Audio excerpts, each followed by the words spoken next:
예, 안녕하세요. 한기대 컴퓨터학부의 김덕수입니다. 저희 지난 영상에서 버추얼 메모리, Non-Continuous Memory Allocation에 대한 기본적인 개념을 공부했었고요. 자, 이번 영상부터는 저희 실제로 저희 운영체제들이 사용하는 버추얼 메모리 시스템, 그 중에서도 페이징 시스템을 이번 영상에서 살펴보도록 하겠습니다. 예, 페이징 시스템입니다. 자, 페이징 시스템이 뭐냐? 자, 우리가 Non-Continuous Memory Allocation에서 프로그램을 같은 크기의 블록으로 분할한다고 했습니다. 자, 여기서 페이징 시스템에서는 이 블록, 나누어진 블록을 페이지라고 부른다고 이해하시면 됩니다. 자, 그래서 블록을 페이지라고 부르고요. 즉 우리 프로세스가 나누어진 이 블록을 페이지라고 지칭합니다. 자, 그래서 페이지는 프로그램의 분할된 블록을 의미하고요. 자, 우리가 프로그램을 이 페이지 단위로 잘랐다면 메모리는 어떤 크기로 자르면 될까요? 예, 이 페이지가 메모리에 올라가는 거니까 페이지와 같은 크기로 자르면 될 거예요. 자, 이렇게 페이지와 같은 크기로 잘려진 메모리상의 공간을 페이지 프레임이라고 부릅니다. 자, 프레임은 틀이라는 뜻이죠. 즉, 페이지를 넣는 틀이라고 이해하시면 쉽게 용어를 구분하실 수 있을 것 같습니다. 정리하면 페이지 프레임은 메모리의 분할 영역이고요. 그 크기는 페이지와 같습니다. 자, 그래서 그림으로 표현하면 다음과 같이 됩니다. 자, 여기 있는 이 블록들이 하나의 프로세스가 되는 거고요. 어떤 프로세스, i가 되면은 이 녀석들이 같은 크기의 페이지들로 쭉 나누어져 있게 되는 겁니다. 그리고 이 녀석은 수압 디바이스에 들어가 있죠. 자, 이게 일종의 가상 메모리라고 생각하셔도 좋습니다. 자, 그래서 이렇게 나누어진 녀석 중에서 실제로 우리가 사용할 녀석들이 실제 메모리로 이렇게 올라가 있게 되죠. 자, 그런데 얘네가 연속해서 올라가 있는 게 아니라 이렇게 서로 떨어져서 올라가 있는 이런 거를 Non-Continuous Allocation이라 그랬고, 이걸 페이지 크기로 나누는 거를 우리는 페이징 시스템이라고 지칭합니다. 자, 페이징 시스템의 특징을 먼저 살펴보면요. 자, 우리의 프로세스를 이렇게 자르는데, 자, 어느 크기로 잘랐죠? 예, 페이지 크기로 잘랐습니다. 자, 이 페이지 크기라는 것은 논리적인 분할은 아니죠. 그냥 일정한 크기로 잘라 놓은 거죠. 자, 그래서 논리적인 분할이 아니라 크기로 분할했다는 특징을 가지고요. 저희가 뒤에서 이제 페이징 시스템에서 이제 메모리 매니지먼트에 대한 얘기를 좀 할 텐데, 거기서 나온 이제 페이지를 공유하거나 보호하는 입장에서 봤을 때는 세그멘테이션에 비해서 좀 복잡하다는 특징을 가집니다. 자, 이 내용은 뒤에서 한 번 더 살펴보게 될 것 같습니다. 뭐 일단은 우리가 이렇게 간단히 이해하시는 건 펑션이 있으면 얘를 통째로 관리하면 좀 더 공유하거나 접근할 때 보호하기가 쉽겠죠. 하지만 얘를 펑션 다리로 자른 게 아니라 이렇게 펑션이 이렇게 있다면, 뭐 이런 식으로 펑션들이 막 겹치게도 잘릴 거고 막 이렇게 잘 길린다면 조금 더 관리하기가 복잡하겠다 정도로 이해하시면 됩니다. 자, 페이징 시스템 같은 크기로 잘로 놓았기 때문에 굉장히 간단하고요. 간단하단 말은 관리하기가 편하다, 즉 효율적이다 라고 해석이 될 수 있을 거고요. 마찬가지로 세그멘테이션 대비입니다. 자, 그리고 우리 페이징 시스템에서 자, external fragmentation이 존재할까요? 자, 앞에서 저희 지난 시간에 배웠던 것 중에 중요한 게 바로 단편화라는 개념이었죠. 자, external fragmentation이 존재하지 않을 겁니다. 왜냐하면은 반드시 우리 프로그램은 페이지 단위로 나누어져 있고요. 메모리도 페이지 프레임으로 나누어져 있습니다. 즉 같은 크기로 나누어져 있죠. 그렇다면 하나의 페이지를 올려야 한다고 할 때 공간이 있으면 올라가는 거고 페이지 프레임이 남아있지 않다면 못 올라가는 거죠. 즉 올라가고 못 올라가고만 있을 뿐이지 메모리 공간 충분한데 뭐 못 올라가는 이런 external fragmentation은 발생하지 않습니다. 자, 하지만 internal fragmentation, 내부 단편화는 발생할 수 있을까요? 예, 발생할 수 있습니다. 자, 언제 발생할까요? 예, 이런 경우를 생각할 수 있습니다. 우리가 우리의 프로세스를 일정한 페이지 크기로 막 자르다 보니 마지막에 작은 크기가 남을 수 있죠.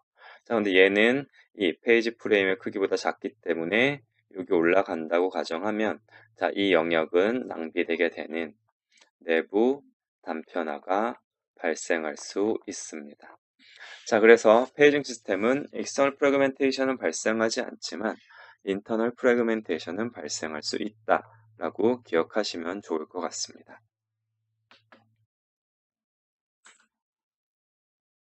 예. 예, 페이징 시스템, 보통 저희 운영체제 같은 기본 과목들 공부하다 보면은 이걸 내가 왜 배우고 있을까? 이런 생각들 많이 하시죠. 자, 페이징 시스템 왜 배울까? 보시면은 저희 윈도우에서 실제로 사용하는 시스템이에요. 자, 증거를 보여드리면은 직접 한번 띄어서 보여드리면 저희 제어판에서 제어판을 띄우고 저희 시스템에 들어가면 여기 고급 시스템 설정이라는 게 있습니다. 자, 여기에 들어가서 보면은 여기 성능 부분에 또 설정, 여기 가상 메모리라고 적혀 있죠. 설정에 또 들어가 보면은 또 고급에 보면은 여기 가상 메모리라고 적혀 있고요. 여기 페이징 파일이라는 게 명시적으로 보입니다. 자, 이렇게 실제로 저희 운영체제 그중에 윈도우즈가 사용하고 있다는 것을 볼 수 있을 겁니다. 그리고 이렇게 변경에 들어가 보면은 자, 여기 자동으로 보통 관리되게 있는데 저희가 이거 바꿔줄 수 있거든요. 자, 이게 뭐냐면은 드라이브에 대한 페이징 무슨 말이냐? 저희 스왑 디바이스 결국은 디스크라 그랬죠. 스왑 디바이스를 어디다가 설정할지를 저희가 이런 식으로 설정을 할 수 있습니다. 더불어서 크기도 우리가 임의로 지정해 줄 수 있습니다. 자, 이렇게 실제 우리가 사용하는 시스템이고요. 이거 알아두면 유용한 게 여러분 컴퓨터에 SSD 또는 M2 SSD를 설치를 했다면 가상 메모리를 그쪽으로 옮기면은 좀 더 빠른 디스크로 옮기면 전체적인 메모리 성능이 올라간다는 걸 예상할 수 있겠죠. 그래서 여러분이 게임할 때 좀 느리다 해서 뭔가 메모리가 부족하다 싶으면은 여러분이 가진 하드디스크 중에 가장 빠른 곳으로 이 가상 메모리를 옮겨주는 것도 하나의 방법이긴 합니다. 자, 이렇게 실제로 사용한다는 증거를 한번 봤고요. 자, 그러니 우리가 실제 쓰는 거니까 재밌게 배워보자 라고 생각하시면 좋을 것 같습니다. 자, 윈도우즈 시스템에서 이제 페이지 크기는 보통 4KB고요. 물론 마다 다를 수 있습니다. 그리고 이 크기는 이제 리눅스 같은 경우는 이제 여러분 직접 바꿔줄 수도 있거든요. 그러니까 여러분의 입맛에 따라 시스템을 자유롭게 바꿀 수도 있는 녀석이다라고 생각하시면 좋을 것 같습니다. 자, 이렇게 증거를 한번 봤고요. 넘어가 보도록 하죠. 자, 마찬가지로 페이징 시스템에서도 어드레스 매핑을 한번 살펴보도록 하겠습니다. 결론부터 말씀드리면 블록 매핑 저희 배웠던 거 기억나시죠? 자, 블록 매핑과 거의 유사해요. 너무나 쉽습니다. 그래서 편하게 들으셔도 좋을 것 같아요. 자, 마찬가지로 버추얼 어드레스를 사용을 하겠죠. 가상 주소가 있고요. 가상 주소가 저희 블록 매핑에서는 B와 D였는데 페이징 시스템에서는 P와 D입니다. 이 P 뭘까요? 예, 페이지겠죠. 즉 P는 페이지 넘버가 되게 됩니다. 자, 그 다음에 D는 블록 매핑과 각계 디스플레이스먼트, 얼마나 떨어져 있는가 오프셋을 나타내는 녀석이 됩니다. 자, 그리고 저희 블록 매핑에서는 BMT를 사용을 했다면 블록 맵 테이블이었죠. 자, 페이징 시스템에서는 페이지 맵 테이블 PMT가 사용이 됩니다. 자, 그리고 어드레스를 실제로 매핑하는 방법이 크게 세 가지로 구분이 되는데요. 가장 먼저 직접 사상부터 보겠습니다. 이거는 블록 매핑과 거의 유사합니다. 이 녀석부터 한번 보도록 하고 다이렉트 매핑이 가지는 문제점을 살펴보고 해결하는 방법을 차근차근 보도록 하겠습니다. 자, 일단 PMT부터 살펴보면요. PMT, 저희 BMT와 마찬가지로 비슷하게 생겼습니다. 셀 앞에는 페이지 넘버를 당연히 적어야 될 거고요. 이게 프로세스에 대한. 자, 그리고 마찬가지로 레지던스 비트. 뭐 하는 거라 그랬죠? 이게 메모리에 올라가 있느냐 없느냐를 적는 거죠. 1이면 메모리에 올라가 있다. 0이면 메모리에 없다란 뜻일 거고요. 자, 메모리에 올라가 있다면 얘가 어디에 올라가 있는지를 알아야겠죠. 자, 그래서 여기에 뭘 적어 놓느냐? 페이지 프레임 번호를 적어 놓을 겁니다. 페이지 프레임에 번호를 적어 놓게 되어 있습니다. 자, 그리고 이 녀석들은 페이지, 우리 이 프로세스에 대한 모든 페이지들은 어디에 저장이 되어 있죠? 바로 스왑 디바이스에 저장이 되어 있죠. 자, 이 스왑 디바이스 상에 어디 저장되어 있는지도 알아야 될 겁니다. 자, 그게 바로 여기 세컨더리 스토리지 어드레스.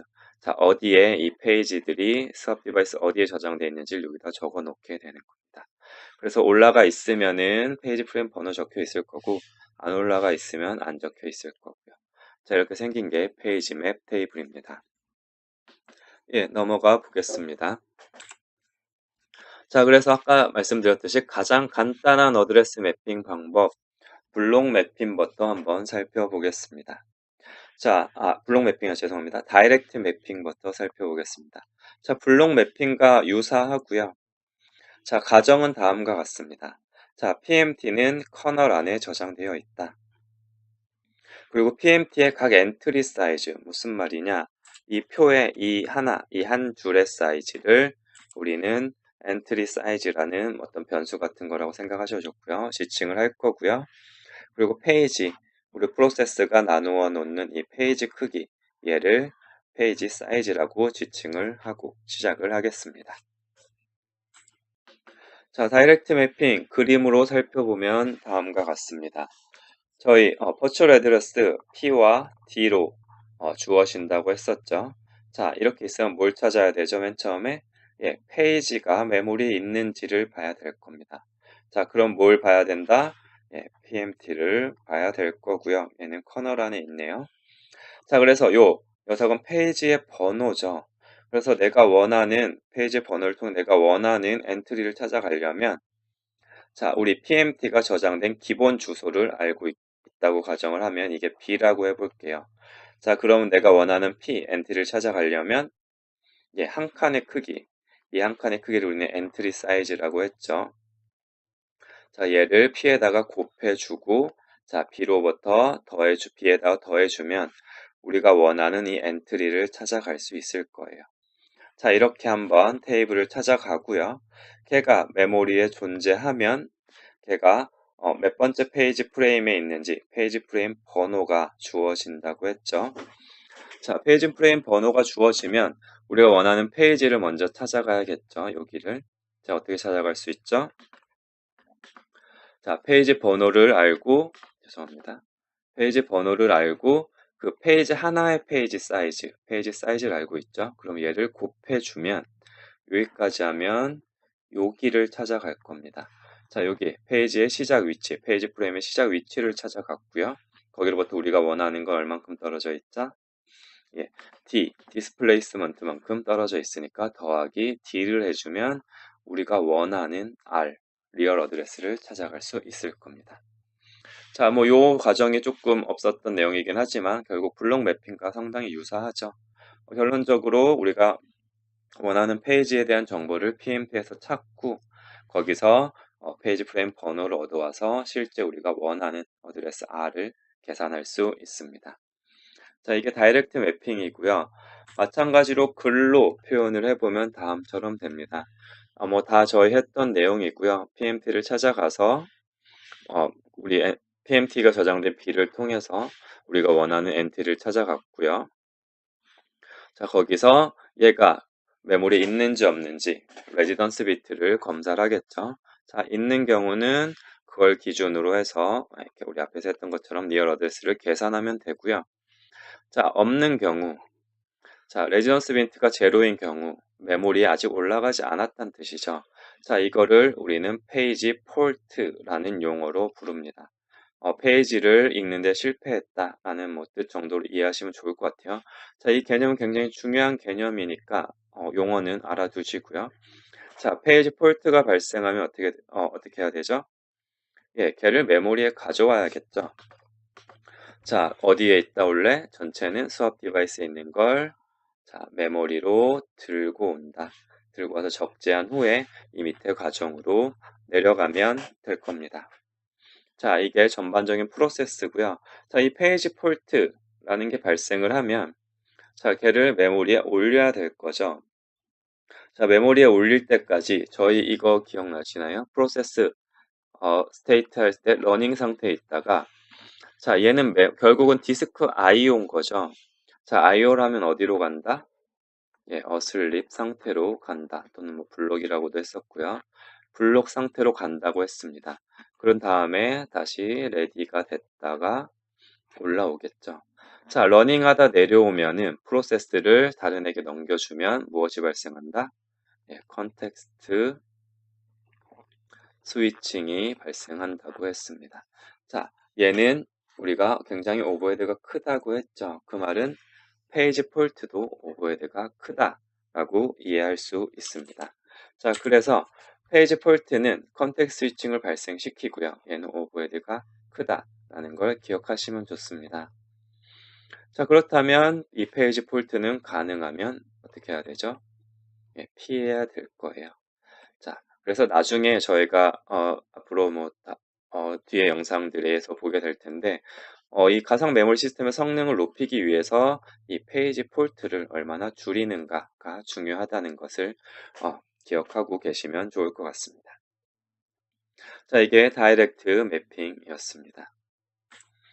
자, 그래서 이 페이지 폴트라는 개념이 또 이게 왜 중요한가, 얼마나 중요한지 증거를 보여드리면 저희 작업 관리자 있죠. 예, 작업 관리자 띄워보면은 여기 성능이라고 있어요. 여기 보면 리소스 모니터라고 또 있거든요. 얘를 띄워보시면 저희 자원에 대한 상세 정보를 좀 볼 수 있는데 자, 메모리 탭을 보면 여기 페이지 폴트가 막 바뀌는 걸 볼 수 있죠. 제가 좀 마우스 움직이면 올라가는 것도 보일 거고요. 자, 이렇게 실제 페이지 폴트라는 개념이 운영체제를 관리하는 데 쓰인다라는 증거를 볼 수 있습니다. 예, 얼마나 중요하면 이렇게 명시적으로 적어놨을까 확인하시면 생각하시면 좋을 것 같습니다.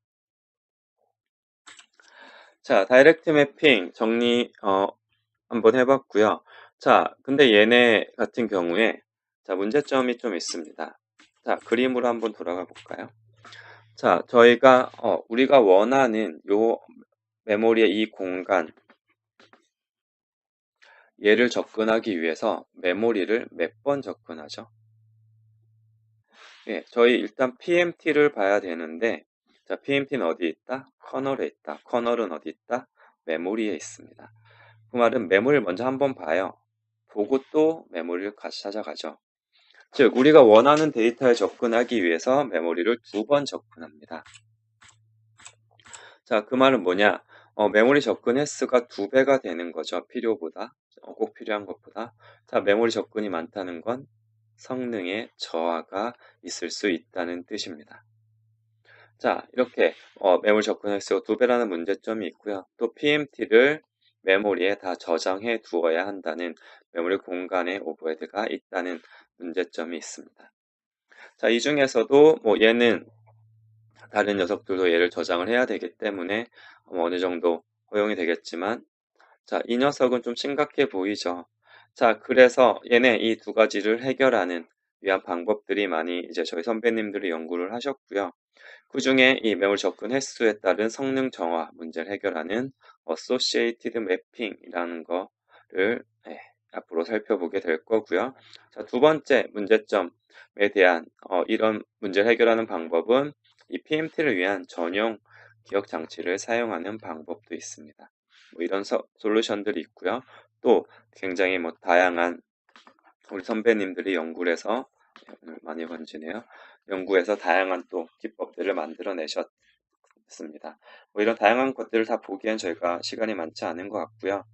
자, 이번 저희 공부하는 데서는 이 Associated Mapping이라는 걸 이 녀석을 한번 살펴보도록 하겠습니다.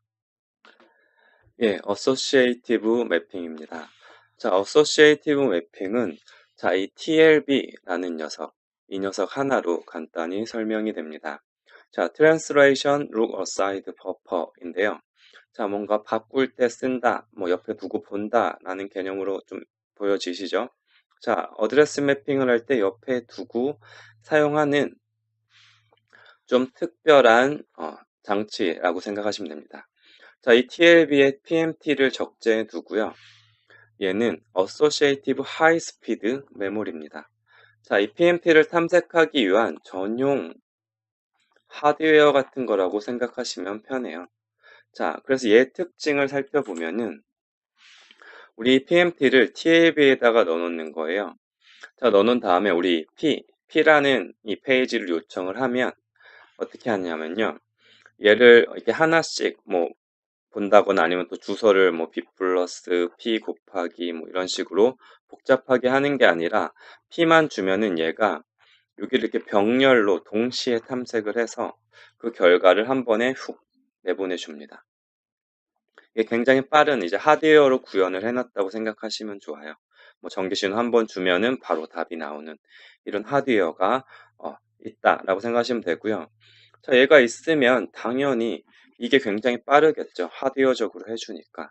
빠르고 또 메모리 안 가고 TLB에서 해결이 돼야 되기 때문에 메모리 접근 횟수로 줄어들고 여기에 드는 오버헤드도 굉장히 적을 겁니다. 그래서 어드레스 매핑을 빨리 할 수 있는 것이 바로 TLB를 사용하는 Associative Mapping입니다. 정리하면은 병렬로 탐색할 수 있고요. 그러니까 오버헤드가 적고 스피드가 빠르다.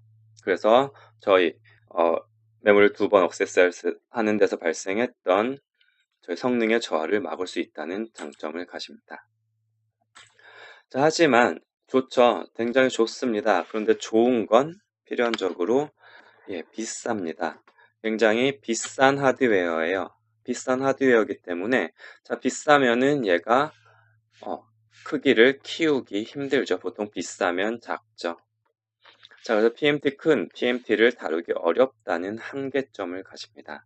저희 위키를 찾아보시면은 보통 TLB 사이즈가 12비트에서 4096 엔트리라고 적혀 있네요. 자, 굉장히 적은 크기죠. 물론 우리가 돈만 많다면 얘를 엄청 크게 만들어 놓고 쓰면은 좋을 텐데 그러기는 힘드니 이런 문제점, 이런 한계점을 안고 있다는 단점을 가집니다. 자, 저희 TLB 좋은 거 알겠고 저 대신에 큰 거 못 다루고 저희 다이렉트 매핑은 메모리를 쓰니까 오버헤드 있는데 큰 거 다룰 수 있다. 자, 이렇다면 보통 우리 공학자들이 선택하는 방법은 A와 B가 있으면 두 개를 잘 묶어서 장점만 취하는 전략을 사용하겠죠. 자, 그 전략을 사용하는 게 바로 하이브리드 다이렉트 어소시에이티브 매핑입니다. 말 그대로 두 기법을 혼합해서 쓰는 거예요. 자, 그래서 하드웨어 비용은 줄이고 TLB 비싼 거는 비용을 줄이고 그러면서도 TLB의 장점을 활용하기 위해 사용하는 방법입니다. 자, 어떻게 하면 되죠? 뭐 여러분 쉽게 상상하실 수 있을 거예요. 자, 얘는 작으니까 근데 우리 PMT들은 많으면 얘 중에 일부만 올려놓으면 되겠죠. 여러분이 생각하는 바로 그 전략을 사용하는 겁니다. 정리하면은 작은 크기의 TLB를 사용하고요. 전체 PMT는 메모리에 저장을 해놓습니다. 커널에 저장을 해놓는 거죠. 그리고 PMP 중에 일부 엔트리만 TLB에 넣어놓는 겁니다. 자, 여기서 질문이 이제 이겁니다. 일부를 넣으면 어떤 엔트리를 올릴 것인가가 이제 질문이 되겠죠. 자, 여러분은 어떤 엔트리를 올리실래요? 자, 지금까지 운영체제를 열심히 공부하셨다면 떠오르는 단어가 있으실 거예요. 떠오르셨나요? 바로 많은 분들이 지역성, 로컬리티 떠올리셨을 거예요. 이제 우리가 너무나도 잘 아는 단어죠. 제가 따로 설명 안 해도 너무나 잘 아는 용어일 거예요. 자, 그럼 뭘 올린다? 예, 최근에 사용된 페이지를 올린다. 왜? 로컬리티 때문에. 자, 이해되시죠? 뭐 제가 설명 안 해도 여러분이 이제 더 잘 아실 것 같습니다. 예, 이게 하이브리드 다이렉트 어소시에이티드 매핑입니다. 자, 그래서 정리를 해보면은 앞에 한 단계가 추가가 되겠죠. 저희가 했던 방법들에서. 자, 뭐가 추가되죠? 자, PMT가 TLB에 있느냐를 체크를 해줘야겠죠. 자, 여기 있으면은 예, 어소시에이티브 매핑을 사용하면 되고요. 여기 없으면 어떻게 해야 되죠? 다이렉트 매핑을 사용해서 그 페이지를 이제 메모리에 어, 밑을 찾아가겠죠. 페이지 프레임 찾아가겠죠. 가면서 그 정보를 TLB에 업데이트 해 놓으면 됩니다.